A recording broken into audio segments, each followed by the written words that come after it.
ನಮಸ್ಕಾರಗಳೇ. ಹರಿಯ ಶ್ರೀನಿವಾಸ್ ಸರ್, ನಮಸ್ಕಾರಗಳು, ಅಭಿನಂದನೆಗಳು ಸರ್. ನಮಸ್ಕಾರ ಆಚಾರ್ಯ, ಧನ್ಯವಾದಗಳು.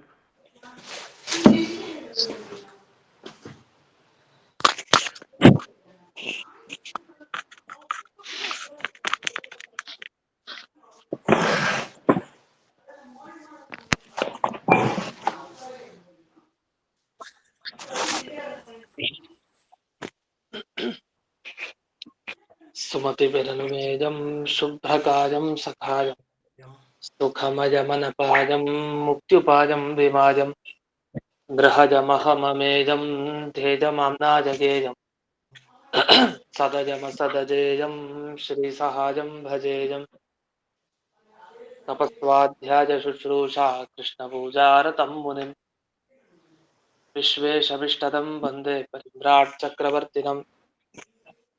ಶ್ರೀ ಗುರುಭ್ಯೋ ನಮಃ. ಹರಿ ಓಂ. ಶ್ರೇಯಃ ಪತ್ಯೇ ನಿತ್ಯಾ ಗಣಿತ ಗುಣಮಾಣಿಕ್ಯ ವಿಶದ ಪ್ರಭಾ ಜಾಲೋಲ್ಲಾಸೋಪಹತ ಸಕಲಾವತ್ಯ ತಮಸೆ ಜಗಜ್ಜನ್ಮಸ್ಥೆ ಪ್ರಳಯ ರಚನಾಶೀಲ ವಪುಷೆ ನಮೋ ಶೇಷಾನ್ನಾಜ ಪ್ರತಿ ಹೃದಯ ದೀಪ್ತಾಯ ಹರಯೇ ಯೇನ ಪ್ರಾದುರಭಾವಿ ಭೂಮಿ ವರಜೆ ಯಸ್ತಾರಿಕೋ ಸಂತತಿಃ ಪ್ರಾಬೋಧಿಶ್ರುತಿಂ ಕರುಣಯಾ ಪ್ರಕಾಶಿತತ್ವಂ ಪರಂ ಧ್ವಾಂತಂ ಧ್ವಂಸಮನಾದಿ ಸಾಧುನಿಕರಶ್ಚಾಕಾರಿ ಸನ್ಮಾರ್ಗಗಃ ತೇನ ವ್ಯಾಸದಿವಾಕರೇಣ ಸತತಂ ಮಾತ್ಯಾಜಿ ಮೇ ಮಾನಸಂ ವ್ಯಾಪ್ತಿರ್ಯಸ್ಯ ನಿಜೇ ನಿಜೇ ನಮಃ ಸಾ ಪಕ್ಷೇ ಸಪಕ್ಷೇ ಸ್ಥಿತಿಃ ವ್ಯಾವೃತ್ತಿಶ್ಚ ವಿಪಕ್ಷತೋಥ ವಿಷಜೇ ಸಕ್ತಿರ್ನ ವೈಬಾಧಿತೆ ನೈವಾಸ್ತಿ ಪ್ರತಿಪಕ್ಷಜುಕ್ತಿರತುಲಂ ಶುದ್ಧಂ ಪ್ರಮಾಣಂ ಸಮೇ ಪೂಜಾತ್ ತತ್ತ್ವವಿನಿರ್ಣಯಾಯ ಭಗವಾನ್ ಆನಂದತೀರ್ಥೋ ಮುನಿಃ.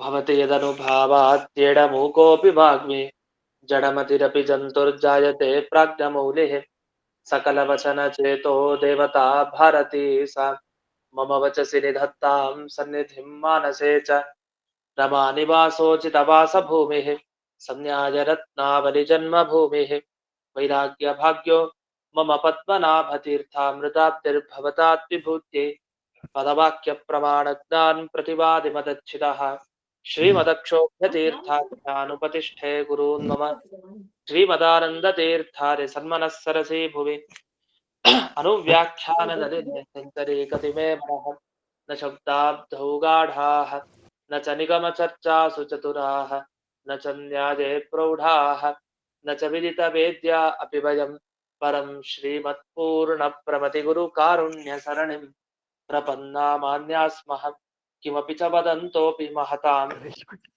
ॐ नारायणं निखिलपूर्णगुणैकदेहं निर्दोषमाप्यतममप्यखिलैः सुवाक्यैः अस्योद्भवादिदमशेषविशेषतोऽपि वन्द्यं सदा प्रियतमं मम सन्नमामि कुपिता हि फणच्छाया समीकृत्या परं सुखं सेवन्ते यत्पदं धीरास्तं भजे वल्लभं श्रियः.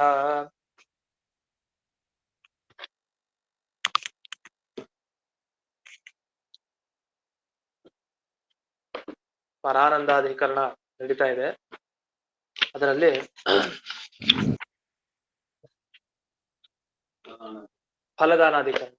ಫಲದಾನಾಧಿಕರಣ ಈಗ ಪ್ರಾರಂಭ ಆಗ್ಬೇಕಿದೆ.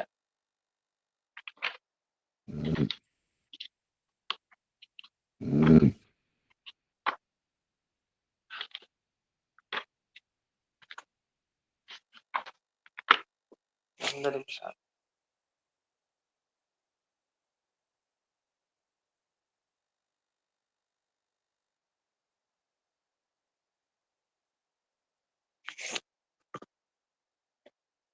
ಈ ಫಲದಾನಾಧಿಕರಣದಲ್ಲಿ ಮೊದಲನೇ ಸೂತ್ರ ಅಲ್ಲಿ ನಿಮ್ಗೆ ಕೊಟ್ಟಿರ್ತಾರೆ. ಓಂ ಫಲಮತ ಏವ ಉಪಪತ್ತೇಃ ಓಂ, ಫಲಮತಃ ಉಪಪತ್ತೇಃ ಓಂ ಅಂತ ಅಲ್ಲಿ ಕೊಟ್ಟಿದ್ದಾರೆ. ಇಲ್ಲಿ ಮೊದಲಿಗೆ ಪ್ರಶ್ನೆಯನ್ನ ಮಾಡ್ತಾರೆ. ಅವತ್ತು ಮೊದಲನೇ ವಾಕ್ಯ ಮಾತ್ರ ಆಗಿತ್ತು, ಅದರ ವಿವರಣೆ ಈಗ ನೀಡಬೇಕಿದೆ. 163ನೇ ಸುಧಾಮೂಲ. ಮೊದಲಿಗೆ ಇಲ್ಲಿ ಸ್ವರ್ಗ ನರಕ ಏನೇನು ಜೀವನಕ್ಕೆ ಆಗ್ತಾ ಇದೆ, ಇದೆಲ್ಲ ಯಾರಿಂದ ಆಗೋದು ಅಂತ ಪ್ರಶ್ನೆ. ವೇದ ಮತ್ತೆ ಅನುಮಾನಗಳು ಎಲ್ಲ ಗಮನಿಸಿದ್ರೆ ಅದ್ ಹೇಳ್ತಾ ಇರೋದು ದೇವರಿಂದಲೇ ಆಗೋದಿದೆಲ್ಲ ಅಂತ. ನಾವು ಮಾಡೋ ಕರ್ಮ ಅಲ್ಲ, ದೇವರಿಂದಲೇ ಆಗೋದಿದೆಲ್ಲ ಅಂತ. ಹಾಗಾದ್ರೆ ಫಲ ಸಿಗೋದು ಯಾರಿಂದ? ಫಲ ದಾನ ಅಧಿಕರಣ ಅಂತ ಇದಕ್ಕೆ ಹೆಸರು.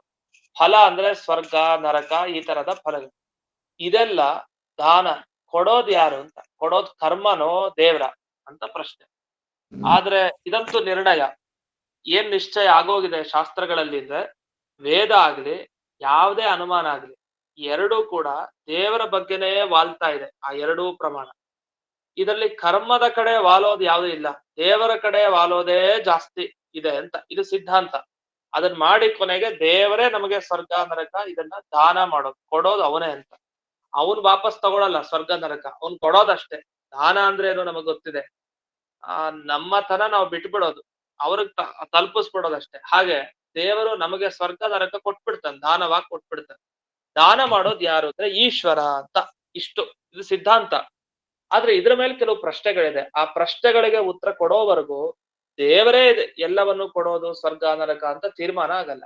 ಅದೇನ್ ಪ್ರಶ್ನೆ, ಅದೇನ್ ಉತ್ತರ, ಆ ಆಕ್ಷೇಪಗಳು, ಆ ಪ್ರಶ್ನೆಗಳನ್ನ ಈಗ ಮುಂದುವರಿಸ್ತಾರೆ. ತದ್ ಆಕ್ಷೇಪಾರ್ಥಂ ಸೂತ್ರಂ ಓಂ ಧರ್ಮಂ ಜೈಮಿನಿ ರಥಯೇವ ಓಂ ಬ್ರಹ್ಮಸೂತ್ರದಲ್ಲಿ ಅದರ ವಿವರಣೆ ಮಾಡ್ತಾ ಹೋಗ್ತಾರೆ. ಏನು ಇದ್ರ ಅರ್ಥ ಏನು ಅಂದ್ರೆ ಹೇಳ್ತಾರೆ, ಈಗ ದೇವರೇ ಸ್ವರ್ಗ ನರಕ ಎಲ್ಲ ಸುಖ ದುಃಖ ಏನೇನಿದೆ ಎಲ್ಲ ಅವನೇ ಕೊಡ್ತಾನೆ ಅಂತ ಅನ್ಕೊಳ್ಳೋಣ. ನಮ್ಮ ಪ್ರಶ್ನೆ, ಜೀವರ ಕರ್ಮ ಧರ್ಮ ಅಧರ್ಮ ಪುಣ್ಯ ಪಾಪ ಎರಡನ್ನ ಅಪೇಕ್ಷಿಸ್ಕೊಂಡು ದೇವರು ಕೊಡ್ತಾನ ಇಲ್ವಾ? ಅಂದ್ರೆ ಈಗ ಒಬ್ಬ ಜೀವನಿಗೆ ಸ್ವರ್ಗ ಕೊಡ್ಬೇಕು ಅಂತ ಅನ್ಕೊಳ್ಳಿ. ಸುಮ್ನೆ ಒಬ್ಬನಿಗೆ ಸ್ವರ್ಗ ಇನ್ನೊಬ್ಬನಿಗೆ ನರಕ ಕೊಡ್ತಾನ ದೇವರು? ಇಲ್ಲ. ಆ ಜೀವನ ಕರ್ಮ ನೋಡ್ತಾನೆ, ಅವನ ಪುಣ್ಯ ಕರ್ಮ ಅವನ ಪಾಪ ಕರ್ಮ ನೋಡ್ತಾನೆ. ಪಾಪ ಕರ್ಮ ಇದ್ರೆ ನರಕಕ್ಕೆ ಹಾಕ್ತಾನೆ, ಪುಣ್ಯ ಕರ್ಮ ಇದ್ರೆ ಸ್ವರ್ಗಕ್ಕೆ ಹಾಕ್ತಾನೆ. ಇದು ಪ್ರಸಿದ್ಧ. ಹಾಗಾದ್ರೆ ಕರ್ಮಗಳ ಅಪೇಕ್ಷೆ ದೇವರಿಗೆ ಬಂತೋ ಇಲ್ವೋ? ದೇವರು ಸ್ವತಂತ್ರವಾಗಿ ಮಾಡಲ್ಲ ಕೆಲಸ. ಜೀವನಿಗೆ ಆರಾಮಾಗೆ ಕರ್ಮಗಳು ಇರ್ಲಿ ಬಿಡ್ಲಿ ಅದನ್ನ ನೋಡಲ್ಲ ನಾನು, ಹಾಗೆ ಇವನಿಗೆ ಸ್ವರ್ಗ ಇವನಿಗೆ ಹಾಗೆ ನರಕ ಹಾಗೆ ಮಾಡಲ್ಲ. ಅವನ ಕರ್ಮ ನೋಡ್ತಾನೆ. ಆಗ ಕರ್ಮ ನೋಡ್ಕೊಂಡು ಕರ್ಮ ಅಪೇಕ್ಷೆ ಮಾಡ್ಕೊಂಡು ಅವನೊಂದು ಫಲ ಕೊಡ್ತಾನೆ. ಹಾಗಾದ್ರೆ ದೇವರು ಕೂಡ ತಾನು ಧರ್ಮ ಅಧರ್ಮ ಪುಣ್ಯ ಪಾಪಗಳನ್ನ ಅಪೇಕ್ಷಿಸ್ಕೊಂಡೇ ಆಯಾ ಜೀವರಿಗೆ ಸ್ವರ್ಗ ನರಕ ಇದೆಲ್ಲ ಕೊಡೋದು ಅಂತ ಆಯ್ತು. ಈಶ್ವರ ಫಲ ಕಾರಣಂ ಚೇತ್, ಒಂದ್ ವೇಳೆ ಸ್ವರ್ಗ ನರಕಕ್ಕೆ ದೇವರೇ ಕಾರಣ ಅಂತ ಆದ್ರೆ ಆಗೊಂದು ನಮ್ಮ ಪ್ರಶ್ನೆ, ಪುಣ್ಯ ಪಾಪ ಬೇಕಾ ಬೇಡವಾ? ಅವನಿಗೆ ಅಪೇಕ್ಷೆ ಇಟ್ಕೊಂಡು ಕೊಡ್ತಾನ ಫಲ ಇಲ್ವಾ ಅಂತ ಪ್ರಶ್ನೆ. ನೇತಿ ಪಕ್ಷ ಇಲ್ಲ, ಅವನಿಗೆ ಪುಣ್ಯ ಪಾಪದ ಅಪೇಕ್ಷೆ ಇಲ್ಲ. ಯಾಕೆ? ಸ್ವತಂತ್ರ ಪರಮಾತ್ಮ. ಅವನು ಜೀವರ ಪುಣ್ಯ ಪಾಪ ಕಟ್ಕೊಂಡು ಅವ್ನಿಗೆ ಏನಾಗ್ಬೇಕು? ಅದನ್ನ ನೋಡಿ ಯಾಕೆ ಕೊಡ್ಬೇಕು ದೇವ್ರು? ಅವನು ಸ್ವತಂತ್ರ ವ್ಯಕ್ತಿ, ಅವನು ಸರ್ವಜ್ಞ, ಎಲ್ಲ ತಿಳ್ಕೊಂಡಿರೋನು. ಅವನು ಜೀವರ ಆಯಾಯ ಕರ್ಮಗಳನ್ನ ಅವಲಂಬಿಸ್ಕೊಂಡೇ, ಓ ಇವನಿಷ್ಟು ಒಂದ್ 10 ಪಾಪ ಮಾಡಿದಾನೆ ಅದನ್ನ 10 ವರ್ಷ ಇವನಿಗೆ, ಇವನ್ 20 ಪಾಪ ಇವನ್ 20 ವರ್ಷ, ಈ ಕರ್ಮ ನೋಡ್ಕೊಂಡೆ ಅವ್ನು ಮಾಡೋದು ಅಂತ ಒಪ್ಪಬೇಕು. ಆದ್ರೆ ಆ ರೀತಿ ಒಪ್ಪದೇ ಇದ್ರೆ, ದೇವರ ಬಗ್ಗೆ ಅಷ್ಟು ಮಹಿಮೆ ಇತ್ತು, ಜ್ಞಾನ ಇತ್ತು ಅಂದ್ರೆ ನಿಮ್ಗೆ ಅವ್ನು ಸ್ವತಂತ್ರ, ಅವ್ನು ಸರ್ವಜ್ಞ, ಹಾಗೆ ಹೀಗೆ, ಅವನು ಕರ್ಮಗಳನ್ನ ಯಾಕೆ ಅಪೇಕ್ಷಿಸ್ಕೊಳ್ಬೇಕು ಹಾಗೆ ಹೀಗೆ ಅಂತೆಲ್ಲ ಇದ್ರೆ ಆಗ ಸಿಕ್ಕಾಕೊಡ್ತೀವಿ. ದೇವರ ಬಗ್ಗೆ ಒಂದು ಆಕ್ಷೇಪ ಬಂತು. ನೇತಿ ಪಕ್ಷೆ ವೈಷಮ್ಯಾದ್ಯಾಪತ್ತಿ.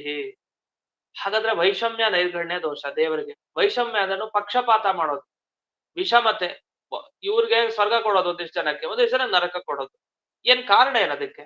ಕರ್ಮ ಏನಿಲ್ಲ. ಯಾಕೆ? ಕರ್ಮ ನೋಡ್ಕೊಂಡೇನ್ ಕೊಡಲ್ವಲ್ಲ ದೇವರು. ಆ ಪಾರ್ಶಾಲಿಟಿ ಮಾಡ್ದ ದೇವರು. ಒಂದಿಷ್ಟು ಜನಕ್ಕೆ ಸ್ವರ್ಗ ಕೊಟ್ಟ, ಇನ್ನೊಂದಿಷ್ಟು ಜನಕ್ಕೆ ನರಕ ಕೊಟ್ಟ. ಯಾಕೆ ಇವ್ರಿಗೆ ಸ್ವರ್ಗ, ಯಾಕೆ ಇವ್ರಿಗೆ ಮಾತ್ರ? ಯಾಕೆ ಈ ಗುಂಪಿಗೆ ಮಾತ್ರ ಯಾಕೆ ಸ್ವರ್ಗ, ಈ ಗುಂಪಿಗೆ ಯಾಕೆ ನರಕ? ಉಲ್ಟಾ ಮಾಡಿ, ಈ ಗುಂಪಿಗೆ ನರಕ ಈ ಗುಂಪಿಗೆ ಸ್ವರ್ಗ, ಹೀಗೆಲ್ಲ ಉಲ್ಟಾ ಮಾಡ್ಬೋದ? ಆದ್ರೆ ದೇವ್ರು ಹಾಗೆ ಮಾಡ್ಲಿಲ್ಲ. ಯಾರ್ಯಾರಿಗೋ ಬೇಕಾದವ್ರಿಗೆಲ್ಲ ಸ್ವರ್ಗ ಕೊಟ್ಟ, ಬೇಡದೇ ಇರೋರ್ಗೆಲ್ಲ ಅವ್ನಿಗೆ ಯಾರು ಬೇಡ ಅನ್ನಿಸ್ತೋ ನರಕ ಕೊಟ್ಟ. ವೈಷಮ್ಯ, ತಪ್ಪು, ಪಕ್ಷಪಾತ ದೋಷ ದೇವರಲ್ಲಿ ಬಂತು. ಇನ್ನು ವೇದ ಅಪ್ರಾಮಾಣ್ಯ ಪ್ರಸಕ್ತಿ ಇಷ್ಟ. ವೇದ ಮತ್ತೇನು ಹೇಳ್ತಾ ಇದೆ? ವೇದ ಅಪ್ರಮಾಣ ಆಗ್ಬೇಕು. ಯಾಕೆಂದ್ರೆ ವೇದ ಏನ್ ಹೇಳ್ತಾ ಇದೆ? ಧರ್ಮಾಧರ್ಮ ನೋಡ್ಕೊಂಡು ದೇವರು ಫಲ ಕೊಡ್ತಾನೆ ಅಂತ. ಪುಣ್ಯ ಪಾಪ ನೋಡ್ಕೊಂಡು ಕೊಡ್ತಾನೆ ಆಯಾಯ ಜೀವರದ ಹೊರತು ತಾನು ಹಾಗೆ ಕೊಡಲ್ಲ ಅಂತ ವೇದ ಹೇಳಿದೆ. ಇಷ್ಟು ವೇದ ಹೇಳಿದ ಮೇಲೆ ಇಲ್ಲ ಪುಣ್ಯ ಪಾಪ ಬೇಕಾಗಿಲ್ಲ, ಅವನ್ಗೇನ್ ಅಪೇಕ್ಷೆನೇ ಇಲ್ಲ ದೇವರಿಗೆ, ಅವ್ನ್ ತನ್ಪಾಡಿಗೆ ತಾನೇ ಫಲ ಕೊಡ್ತಾನೆ ಸ್ವರ್ಗ ನರಕ, ಈಗ ಹೇಳೋದಲ್ಲ. ಹಾಗಾದ್ರೆ ಈ ಪುಣ್ಯ ಪಾಪ ನೋಡ್ಕೊಂಡು ದೇವ್ರ ಫಲ ಕೊಡ್ತಾನೆ ಅಂತ ಅಂದ್ರೆ ಸಮಸ್ಯೆ ಏನು? ಅದು ಅವನು ಪುಣ್ಯ ಪಾಪಗಳ ಅಧೀನ ಆಗ್ಬಿಟ್ಟ. ಯಾಕೆ? ದೇವ್ರಿಗೂ ಕೂಡ ತಾನು ಸ್ವತಂತ್ರವಾಗಿ ಕೊಡುವಂತ ಶಕ್ತಿ ಇಲ್ಲ, ಅವ್ನ್ ಕೊಡ್ಲಿಕ್ಕೆ ಹೋಗಲ್ಲ. ಯಾಕೆ? ಅವ್ನು ಪುಣ್ಯ ಪಾಪ ನೋಡ್ಕೊಂಡೇ ಕೊಡ್ಬೇಕಲ್ಲ. ಅಲ್ಲಿ ಪಾರತಂತ್ರ ಅದಕ್ಕೆ ಸಿಗಾಕೊಳ್ತಾನೆ. ಆ ಕರ್ಮ ಪುಣ್ಯ ಪಾಪ ನೋಡ್ಕೊಂಡೇ ಅಂದ್ರೆ ಅವನು ಇನ್ನೊಂದರ ಮಾತು ಕೇಳ್ಕೊಂಡೇ ಫಲ ಕೊಡೋದು ಅಂತ ಆಯ್ತಲ್ಲ. ಅವನೇ ಸ್ವತಂತ್ರವಾಗಿ ಕೊಡೋದು ಅಂತ ಏನರ್ಥ? ಯಾರ ಮಾತು ಕೇಳಲ್ಲ ನಾನು.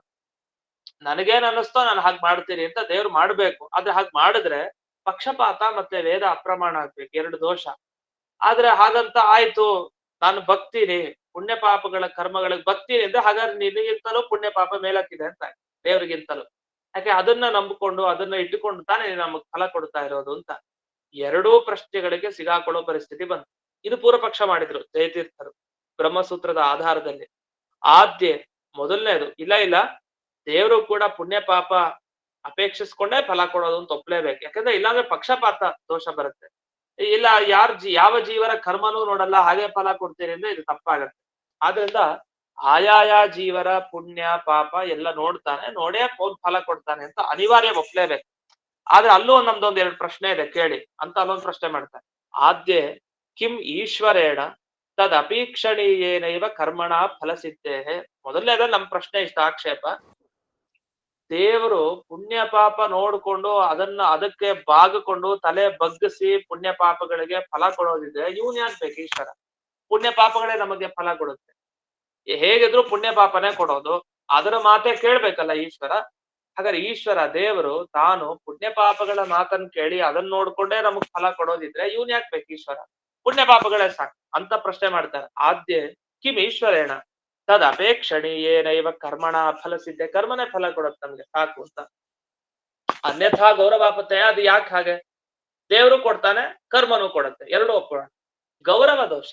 ನಮ್ಗೆ ಕರ್ಮದಿಂದಲೇ ಕೆಲಸ ಆಗ್ಬೇಕಾದ್ರೆ ದೇವ್ರು ಯಾಕ್ಬೇಕು? ಜನ ಹಾಗೆ ಯಾರಿನ್ ಕೆಲಸ ಆಗತ್ತೋ ಅವ್ರಿಂದ ಸಾಕು, ಇನ್ನೊಬ್ರಿಗೆ ಯಾಕ್ಬೇಕು? ಇನ್ನೊಬ್ರಿಗೆ ಬೇಕಾಗಿಲ್ಲ ಗೌರವ. ಇಬ್ರು ಇದ್ರೆ ಒಬ್ರಿಂದಲೇ ಕೆಲಸ ಆಗ್ಬೇಕಾದ್ರೆ ಇನ್ನೊಬ್ಬ ಯಾಕ್ಬೇಕು? ಹಾಗೆ ಇಲ್ಲಿ ಸ್ವರ್ಗ ನರಕ ಸಿಗ್ತಾ ಇರೋದ್ ಕರ್ಮದಿಂದ ಅಂತ ಆದ್ಮೇಲೆ ಈಶ್ವರ ಯಾಕೆ ಬೇಕು? ದೇವ್ರು ಯಾಕೆ ಬೇಕು? ಇಲ್ಲ ದೇವ್ರು ಬೇಕು, ಯಾಕೆ ಅವನು ಕೊಡ್ತಾನ, ಅವನು ಯಾಕೆ ಕೊಡ್ಬೇಕು? ಅವನು ಕೂಡ ಕೊನೆ ಪುಣ್ಯ ಪಾಪಗಳ ಹತ್ರ ಬರ್ಲೇಬೇಕಲ್ಲ, ಅದ್ ನೋಡ್ಕೊಂಡೇ ಕೊಡ್ಬೇಕಲ್ಲ ಅಂತ ಇಷ್ಟು ದೋಷ ಬಂತು. ಅದಕ್ಕೆ ಅವಾಗ ಒಂದ್ ಪ್ರಶ್ನೆ ಮಾಡಿದ್ರು, ಹಾಗಲ್ಲ ನಚ ಅಚೇತನತ್ವ ಉಪಪತ್ತಿ ವಿರೋಧ. ಏನ್ ಕರ್ಮ ಏನು ಅದಕ್ಕೇನ್ ಬುದ್ಧಿ ಇದೆಯಾ? ಪುಣ್ಯ ಪಾಪ ಕರ್ಮಗಳಿಗೆ ಬುದ್ಧಿ ಉಂಟಾ?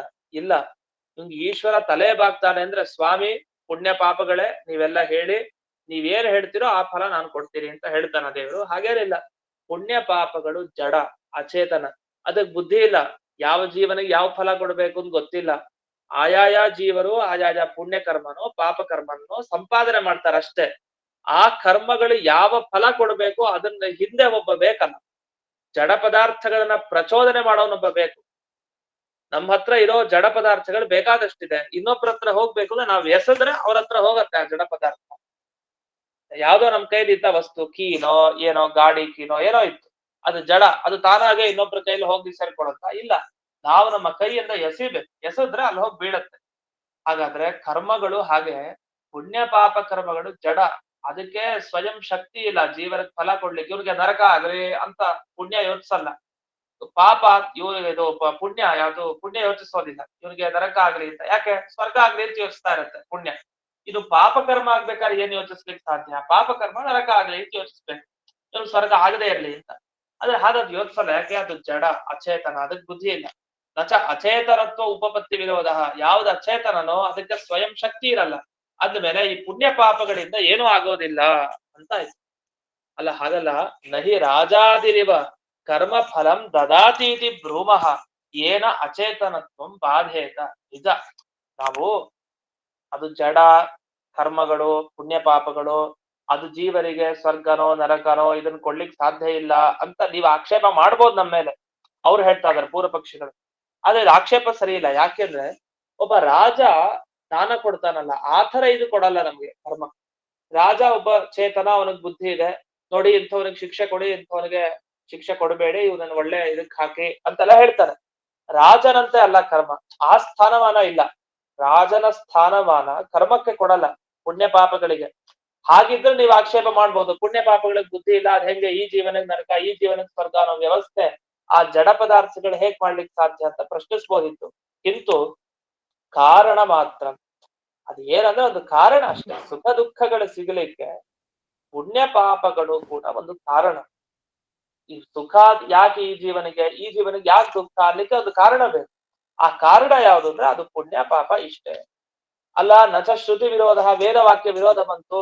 ಯಾಕಂದ್ರೆ ಕಾರಣ ಅದಲ್ಲ. ವೇದ ವಾಕ್ಯ ಸ್ಪಷ್ಟವಾಗಿ ಹೇಳಿದೆ, ಸ್ವರ್ಗ ನರಕ ಏನೇ ಆಗಬೇಕಾದ್ರೂ ಅದಕ್ಕೆ ಕಾರಣ ಈಶ್ವರ ಅಂತ ಹೇಳಿದೆ. ಅಲ್ಲಿ ಕರ್ಮ ಅಂತಿಲ್ಲ. ನೀವು ಇಲ್ಲ ಪುಣ್ಯ ಪಾಪಗಳು ಅದು ಕಾರಣ ಸ್ವರ್ಗ ನರಕ ಆಗ್ಲಿಕ್ಕೆ ಜೀವರಿಗೆ ಅಂತ ಹೇಳ್ತೀರಿ. ಆದ್ರೆ ವೇದ ಹಾಗೆ ಹೇಳಿಲ್ವಲ್ಲ, ಈಶ್ವರನನ್ನ ಕಾರಣ ಅಂತ ಹೇಳ್ತಾ ಇದಿಲ್ವಾ ಅಂದ್ರೆ ಅದಕ್ಕೆ ಹೇಳ್ತಾರೆ ಫಲ ಕಾರಣಯೋಹೋ ಧರ್ಮ ಅಧರ್ಮಯೋಹೋ ಈಶ್ವರ ಕಾರಿತತ್ವೇನ ತತ್ ಸ್ತುತಯೇ ತಸ್ಯ ಫಲ ಕಾರಣತ್ವ ಉಪಚಾರಾದಿತಿ ಅಂತ ಈ ಮಾತು ಬಂತು. ಈ ಮಾತು ಬಹಳ ಗಂಭೀರವಾದ ಮಾತು. ಇದಕ್ಕೆ ನಾವು ಅರ್ಥೈಸ್ಕೊಳ್ಬೇಕು ಸರಿಯಾಗಿ. ಇಲ್ಲೇನ್ ಹೇಳಿದ್ದಾರೆ, ಈ ಫಲ ಕಾರಣ, ಫಲಕ್ಕೆ ಯಾವ್ದು ಕಾರಣ ಹಾಗಾದ್ರೆ? ನಿಜವಾಗಿ ಫಲಕ್ಕೆ ಕಾರಣ ಅದು ಧರ್ಮಾಧರ್ಮ. ಫಲ ಕೊಡೋದು ಅಂದ್ರೆ ಸ್ವರ್ಗ ನರಕ ಇದೆಲ್ಲ ಸಿಗೋದು ಪುಣ್ಯ ಪಾಪಗಳಿಂದಲೇ ಸಿಗೋದು, ಇದು ಒಪ್ಪಬೇಕು. ಆದ್ರೆ ಈ ಪುಣ್ಯ ಪಾಪಗಳು ಯಾಕೆ ಮಾಡ್ತಾನೆ ಜೀವ? ಪುಣ್ಯ ಯಾಕೆ ಮಾಡ್ತಾನೆ ಜೀವ? ಯಾಕೆ ಕೆಲವು ಜೀವರು ಪಾಪವನ್ನ ಮಾಡ್ತಾರೆ ಅಂದ್ರೆ ಅದೆಲ್ಲ ಈಶ್ವರ ಕಾರಿತ. ಈಶ್ವರ ಮಾಡಿಸ್ತಾನೆ, ಪ್ರಚೋದನೆ ಕೊಡ್ತಾನೆ. ಏನಂತ? ಇವನು ಪುಣ್ಯ ಮಾಡ್ಲಿ, ಇವನು ಪಾಪ ಮಾಡ್ಲಿ ಅಂತ ಅವನು ಹಿಂದೆ ಇದ್ದು ಪ್ರಚೋದನೆ ಕೊಟ್ಟ. ಆ ಪ್ರಚೋದನೆ ಕೊಟ್ಟಿದ್ರಿಂದ ಅವನು ಒಂದ್ ಸ್ವಲ್ಪ ಕಾರಣ ಆದ್ನಲ್ಲ. ಈಶ್ವರ ಪ್ರಚೋದನೆ ಕೊಟ್ಟಿದ್ದಕ್ಕೆ ಜೀವ ಪುಣ್ಯ ಮಾಡ್ದ, ಆ ಪುಣ್ಯ ಮಾಡಿದ್ದಕ್ಕೆ ಸ್ವರ್ಗ ಸಿಕ್ತ. ಅದೇ ಈಶ್ವರ ಪ್ರಚೋದನೆ ಕೊಟ್ಟ, ಪ್ರೇರಣೆ ಮಾಡ್ದ, ಪ್ರೇರಣೆ ಮಾಡಿದ್ದಕ್ಕೆ ಪಾಪ ಮಾಡ್ದ, ಪಾಪ ಮಾಡಿದ್ದಕ್ಕೆ ಜೀವ ನರಕ ಅನುಭವಿಸ್ತ. ಹಾಗಾದ್ರೆ ಮೊದಲನೇ ಸ್ಟೆಪ್ ಅಲ್ಲಿ ಈಶ್ವರ ಇದೆ, ಎರಡನೇದು ಮಧ್ಯದಲ್ಲಿ ಪುಣ್ಯನೋ ಪಾಪನೋ ಇದೆ, ಆಮೇಲೆ ನರಕ ಸ್ವರ್ಗ ಇದೆ. ಹಾಗಾದ್ರೆ ಸ್ವರ್ಗ ನರಕ ಫಲ ಸಿಗೋದ್ರ ಮುಂಚೆ ಯಾವ್ದಿದೆ ಅದು ಮುಖ್ಯ. ಸ್ವರ್ಗ ನರಕ ಸಿಗೋದ್ರ ಮುಂಚೆ ಇರೋದು ನಮ್ಮ ಕರ್ಮಗಳೇ ಯಾವತ್ತು. ಆ ಕರ್ಮಗಳನ್ನ ಮಾಡಿಸೋದು ಆಮೇಲೆ ಬರೋ ಈಶ್ವರ. ಹಾಗಾದ್ರೆ ಫಲ ಸಿಗುವ ಮುಂಚೆ ಯಾವುದಿದೆಯಲ್ಲ ಅದು ತುಂಬಾ ಮುಖ್ಯ. ಮತ್ತೆ ದೇವರ ಸ್ತೋತ್ರ ಎಲ್ಲ ಯಾಕೆ ಮಾಡ್ಬೇಕು ನಾವು ಅಂತ ಪ್ರಶ್ನೆ. ದೇವರ ಸ್ತೋತ್ರ ಎಲ್ಲ ಯಾಕೆ ಮಾಡ್ಬೇಕು ಅಂದ್ರೆ ದೇವರು ನಮ್ ಕೈಲಿ ಪುಣ್ಯ ಪಾಪಗಳನ್ನೆಲ್ಲ ಮಾಡಿಸ್ತಾರಲ್ಲ, ಅಂತ ಕರ್ಮಗಳನ್ನ ಮಾಡಿಸ್ತಾರಲ್ಲ, ಪುಣ್ಯ ಕೊಡೋ ಕರ್ಮ ಪಾಪ ಕೊಡೋ ಕರ್ಮ ಮಾಡಿಸ್ತಾರಲ್ಲ, ಅದಕ್ಕೋಸ್ಕರ ದೇವರ ಸ್ತೋತ್ರ ಮಾಡ್ಬೇಕಷ್ಟೇ. ಆದ್ರೆ ಫಲ ಕೊಡ್ಲಿಕ್ಕೆ ದೇವರೇನ್ ಬೇಕಾಗಿಲ್ಲ, ಅದು ಕರ್ಮಗಳು ಕೊಡ್ಕೊಡತ್ತೆ ಅಷ್ಟೇ. ಅಂದ್ರೆ ದೇವರ ಪಾತ್ರ ಎಲ್ಲಿವರೆಗೆ ಅಂದ್ರೆ ದೇವರ ಪಾತ್ರ ಕೇವಲ ನಮ್ಮಿಂದ ಪುಣ್ಯ ಕರ್ಮ ಪಾಪ ಕರ್ಮ ಮಾಡಿಸೋದಷ್ಟೇ. ಅದಕ್ಕೇನ್ ಬೇಕೋ ಅದನ್ನ ಪ್ರೇರಣೆ ಮಾಡಿರ್ತಾರೆ. ಫಲ ಸಿಗೋದ್ ದೇವರಿಂದಲ್ಲ, ಫಲ ಸಿಗೋದ್ ನಮ್ ಕರ್ಮದಿಂದ ಅಂತ. ಹೀಗೆ ಫಲ ಕಾರಣತ್ವ ಉಪಚಾರ ಅದನ್ನು ಸುಮ್ಮನೆ ವೇದವಾಕ್ಯಗಳೆಲ್ಲ ದೇವರ ಕಾರಣ ಅಂತ ಹೇಳಿದ್ದು ಸುಮ್ಮನೆ ಉಪಚಾರ, ಸುಮ್ಮನೆ ಗೌಣವಾಗಿ ಧರ್ಮ ಪುಣ್ಯ ಪಾಪಗಳೆಲ್ಲ ಅವನೇ ಮಾಡಿಸೋದಲ್ವಾ, ಅದನ್ನ ಅವನು ಸ್ವರ್ಗ ನರಕ ಕಾರಣ ಅನ್ನೋ ರೀತಿಯಲ್ಲಿ ಅಷ್ಟೇ ಹೇಳಿದ್ದು. ಮುಖ್ಯವಾಗಿ ಕರ್ಮಗಳೇ ನಮಗೆ ಫಲವನ್ನು ಕೊಡೋದು ಅಂತ ಇಲ್ಲಿ ಸ್ಪಷ್ಟವಾಗಿ ತಿಳಿಸಿದ್ರು. ಇಷ್ಟಾದ ಮೇಲೆ ಸಮಾಧಾನಾರ್ಥಂ ಸೂತ್ರಂ. ಇಲ್ಲ, ಇದಕ್ಕೆ ಈ ಪ್ರಶ್ನೆಗೆ ಸಮಾಧಾನ ಕೊಡ್ಲೇಬೇಕು. ಯಾಕಂದ್ರೆ ನಾವು ಹೀಗೆ ಒಪ್ಪಲ್ಲ, ದೇವರೇ ಎಲ್ಲದಕ್ಕೂ ಕಾರಣ. ಅದಕ್ಕೆ ಸಮಾಧಾನ ಕೊಡ್ಲಿಕ್ಕೆ ಮುಂದಿನ ಈ ಸೂತ್ರವನ್ನ ಪ್ರಾರಂಭ ಮಾಡ್ತಾರೆ. ಮುಂದೆ ಸೂತ್ರ ಹೀಗಿದೆ: ಓಂ ಪೂರ್ವಂತು ಪಾದರಾಯಣೋ ಹೇತು ವ್ಯಪದೇಶಾತ್ ಓಂ. ಆಮೇಲೆ ಓಂ ಫಲಮತ ಉಪಪತ್ತೇ ಓಂ ಅಂತ ಕೊಟ್ಟಿದ್ದಾರೆ. ಇಲ್ಲಿ ಹಿಂದಕ್ಕೆ ಒಂದು ವೇದವಾಕ್ಯವನ್ನು ಕೂಡ ಕೊಟ್ಟಿದ್ದಾರೆ. ಆ ವೇದವಾಕ್ಯವೊಂದು ಟಿಕ್ ಮಾಡ್ಕೊಳ್ಬೇಕು. ಅಲ್ಲಿ ಹಿಂದೆ ಈಗ ಹೇಳಿದ ಪ್ಯಾರ 163ನೇದ್ರಲ್ಲಿ ಯಾದುಪತ್ಯ ಟಿಪ್ಪಣಿಯಲ್ಲಿ ಒಂದು ವೇದ ವಾಕ್ಯದ ವಿರೋಧ ತೋರಿಸಿದ್ದಾರೆ. ಏನಂತ? ನಮಗೆ ದೇವರು ಸ್ವರ್ಗ ನರಕಗಳನ್ನ ಕೊಡ್ತಾನೆ, ಅವನೇ ಕಾರಣ ಅಂತ ಹೇಳಿದ್ದಾರೆ ಅಂತ ಒಂದು ವಾಕ್ಯ ತೋರಿಸಿ ಉದಾಹರಣೆ ಅಂತ ಕೇಳಿದ್ರೆ ಆ ವಾಕ್ಯ ಹೇಳ್ಬೇಕಲ್ಲ, ವೇದ ವಾಕ್ಯ ಅದು ಕೊಟ್ಟಿದ್ದಾರೆ. ವಿಜ್ಞಾನಮಾನಂದಂ ಬ್ರಹ್ಮ ರಾತಿರ್ ಧಾತು ಪರಾಯಣಂ. ವಿಜ್ಞಾನಮಾನಂದಂ ಬ್ರಹ್ಮ ರಾತಿರ್ ಧಾತು ಪರಾಯಣಂ ಅಂತ ಒಂದು ಶ್ರುತಿ ವಾಕ್ಯ ಇದೆ. ಇದಕ್ಕೇನರ್ಥ? ಧಾತು ಯಜಮಾನಸ್ಯ ರಾತಿ ಫಲಪ್ರದಂ ಅಂತ ಇಲ್ಲಿ ವಿವರಣೆಯನ್ನು ಕೊಟ್ಟಿದ್ದಾರೆ. ಯಾರು ಯಜಮಾನ ಇದಾನೋ, ಧಾತು ಅಂದ್ರೆ ಕೊಡೋನು ಯಜಮಾನ, ಆ ಯಜಮಾನ ಅವರೇ ಫಲವನ್ನು ನೀಡೋನು. ಹೀಗೆ ಒಂದು ವಾಕ್ಯವನ್ನ ಕೊಟ್ರು. ಯಾರದು? ವಿಜ್ಞಾನಮಾನಂದಂ ಬ್ರಹ್ಮ ಅಂತ ಹೇಳಿದ್ರು. ಹಾಗಾದ್ರೆ ಯಜಮಾನನಿಗೆ ಫಲ ಕೊಡುವವನೇ ಆಗ್ಬೇಕಂದ್ರೆ ಪರಮಾತ್ಮನೇ ಆಗ್ಬೇಕು, ಬೇರೆಯವನಲ್ಲ ಅನ್ನೋ ಅರ್ಥದಲ್ಲಿ ಅಲ್ಲಿ ವಿವರಣೆಯನ್ನ ಮಾಡಿದೆ. ಅಂತೂ ಅಲ್ಲಿ ಸ್ಪಷ್ಟವಾಗಿ ಏನ್ ಕೊಟ್ರು? ಕಾರಣ ಅಂತ ಆಯ್ತು. ಫಲ ಕೊಡೋನು ಯಾರು? ದೇವರು ಅಂತ ಆಯ್ತು. ಅದಕ್ಕೋಸ್ಕರನೇ ಇಲ್ಲಿ ರಾತಿ ಧಾತು ಪರಾಯಣಂ, ಅವನನ್ನೇ ಆಶ್ರಯಿಸಿಕೊಂಡಿದೆ ಎಲ್ಲ ಫಲಗಳು, ಅವನೇ ಅದನ್ನ ಕೊಡೋದು ಅಂತ ಸ್ಪಷ್ಟವಾಗಿ ಈಗ ವಾಕ್ಯಗಳಿದ್ಮೇಲೆ ಹೇಗೆ ಹೇಳ್ತೀರಿ ಅಂತ ಅದಕ್ಕೆ ಬೇರೆ ಉತ್ತರ ಕೊಟ್ವಿ. ಅದು ಸುಮ್ಮನೆ ಹೇಳಿದ್ದಷ್ಟೇ ದೇವರ ಬಗ್ಗೆ, ಅದು ಸಾವಕಾಶ, ಅದಕ್ಕೆ ಬೇರೆ ಅರ್ಥನೂ ಮಾಡ್ಬೋದು. ಕೊಡೋದ್ ಫಲಗಳು ಕರ್ಮನೆ, ಅದನ್ನ ಪ್ರೇರೇಪಿಸೋನು ಇವ್ರು ಅಷ್ಟೇ ಮಾಡೋದ್ರ ಅಂತ ಇಷ್ಟು ಸಮಾಧಾನ ಕೊಟ್ಟು. ಏನಂತ? ತೇನ ಇದ ಮುಕ್ತ, ಓಂ ಪೂರ್ವಂತು ಬಾದರಾಯಣೋ ಹೇತು ದೇಶ ಅಂತ ಒಂದು ಬ್ರಹ್ಮಸೂತ್ರ. ಈ ಬ್ರಹ್ಮಸೂತ್ರದಿಂದ ಸಮಾಧಾನ ಸಿಕ್ತು. ಏನ್ ಸಿಕ್ತು? ಅಪೇಕ್ಷತೆ ದೇವ ಈಶ್ವರೋ ಧರ್ಮಾಧರ್ಮವು ನಿಜ. ಜಯತೀರ್ಥರು ಪ್ರತಿಜ್ಞೆ ಮಾಡಿಬಿಟ್ರು. ಏನ್ ಪ್ರತಿಜ್ಞೆ ಮಾಡಿದ್ರು? ದೇವರಿಗೆ ಪುಣ್ಯ ಪಾಪಗಳ ಅಪೇಕ್ಷೆ ಇದ್ದೇ ಇದೆ ಅಂತ. ಈ ಮಾತು ತುಂಬಾ ಕಷ್ಟ. ಮುಂದೆ ಹೇಗೆ ಉತ್ತರ ಕೊಡ್ತಾರೆ ಅನ್ನೋದೇ ಬಹಳ ಮುಖ್ಯ. ದೇವರು ಆಯಾಯ ಜೀವರ ಪುಣ್ಯ ಪಾಪಗಳನ್ನ ಅಪೇಕ್ಷೆ ಮಾಡ್ಕೊಂಡೇ ಅಪೇಕ್ಷಿಸ್ತಾನೆ. ಅದು ಖಂಡಿತ ನಿಶ್ಚಯ. ಮತ್ ಹಾಗಾದ್ರೆ ಸ್ವಾತಂತ್ರ್ಯ ಭಂಗ ಆಯ್ತಲ್ಲ, ಅವ್ನ್ ಯಾಕೆ ಬೇಕಾಗದ್ರೆ? ಅದೇ ಕೊಡುತ್ತೆ ಕರ್ಮಗಳು. ಇವನ್ ಯಾಕೆ ಅದನ್ನೇ ಅಪೇಕ್ಷಿಸ್ಕೊಂಡು ನಮ್ಗೆ ದೇವ್ರು ಯಾಕೆ ಬೇಕು? ದೇವ್ರು ಬೇಡ ಅಂತ ಆಯ್ತಾನೆ. ಯಾಕೆ ದೇವ್ರು ಕೂಡ ಕೊನೆಗೆ ಪುಣ್ಯ ಪಾಪ ಇಟ್ಕೊಂಡೇ ಮಾಡೋದಿದ್ರೆ ಅಪೇಕ್ಷಿಸ್ಕೊಂಡು ಅದೇ ಸಾಕಲ್ವಾ ಅಂತ ಒಂದು ಪ್ರಶ್ನೆ ಉಳ್ಕೊಳ್ಳುತ್ತೆ. ಹಿಂದಿನ ಪ್ರಶ್ನೆ. ಆ ಪ್ರಶ್ನೆಗಳು, ಇನ್ನೂ ಕೆಲವು ಪ್ರಶ್ನೆಗಳು, ಇದಕ್ಕೆಲ್ಲ ಏನು ಉತ್ತರ ಹೇಳ್ಬೇಕು ಅಂತ ಗೊಂದಲ. ಅದನ್ನ ಜಯತೀರ್ಥರು ತುಂಬಾ ಸುಂದರವಾಗಿ ಅದಕ್ಕೆ ಉತ್ತರ ಕೊಡ್ತಾರೆ. ಅದನ್ನ ನಾಳೆ ದಿವಸ ನೋಡೋಣ ಅಂತ ಹೇಳ್ತಾ ಇಂದಿನ ಪಾಠವನ್ನ ಅಸ್ಮದ್ ಗುರುವಂತರ್ಗತ ವ್ಯಾಸತೀರ್ಥ ಗುರುವಂತರ್ಗತ ಭಾರತೀಯ ಮುಖ್ಯ ಪ್ರಾಣ ಅಂತರ್ಗತ ಶ್ರೀಮನ್ ಮೂಲ ಗೋಪಾಲಕೃಷ್ಣರಿಗೆ ನಮಸ್ಕಾರ ನಮಸ್ಕಾರ ಗುರುಗಳೇ. ನಮಸ್ಕಾರ ಹರೇ ವಿಟ್ಲ. ನಮಸ್ಕಾರ.